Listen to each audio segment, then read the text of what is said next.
Context of Genesis 3:15. The context of this verse is the aftermath of the original sin in the Garden of Eden. Adam and Eve, tempted by the serpent, disobey God's command not to eat from the tree of the knowledge of good and evil. As a result, sin enters the world, and humanity's perfect relationship with God is fractured. In response, God pronounces judgments upon the serpent, the woman, and the man. Amid these pronouncements, Genesis 3:15 stands out as a beacon of hope, indicating that the story does not end with judgment, but includes a promise of redemption. Interpretation of the Protovangelium. The term Protovangelium combines two Greek words, protos, meaning first, and evangelion, meaning good news or gospel. Thus, it signifies the first declaration of the good news of salvation. The verse speaks of enmity between the serpent and the woman and between their respective offspring. This enmity culminates in a singular male descendant, he, who will crush the serpent's head, symbolizing a decisive victory even as the serpent strikes his heel, indicating suffering but not ultimate defeat. Christological significance. Christian tradition identifies this offspring as Jesus Christ.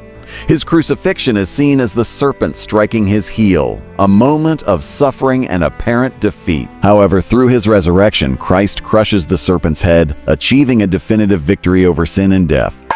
This interpretation underscores the verse's prophetic nature, pointing to the Messiah's redemptive work. The woman and her offspring. The woman in Genesis 3:15 has been variously interpreted. Some traditions see her as Eve, representing all humanity. Others, particularly within Catholicism, view her as a prophetic reference to Mary, the mother of Jesus, whose obedience contrasts with Eve's disobedience. This perspective aligns with the doctrine of the Immaculate Conception, which holds that Mary was conceived without original sin, preparing her to bear the Savior. Theological implications. The Protovangelium introduces several key theological themes. 1. Hope amid judgment. Even as God pronounces judgment, He provides a promise of future redemption, highlighting His mercy.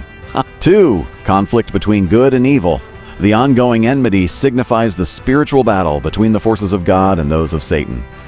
3. Messianic prophecy. This verse sets the stage for the Bible's unfolding narrative of a coming Redeemer.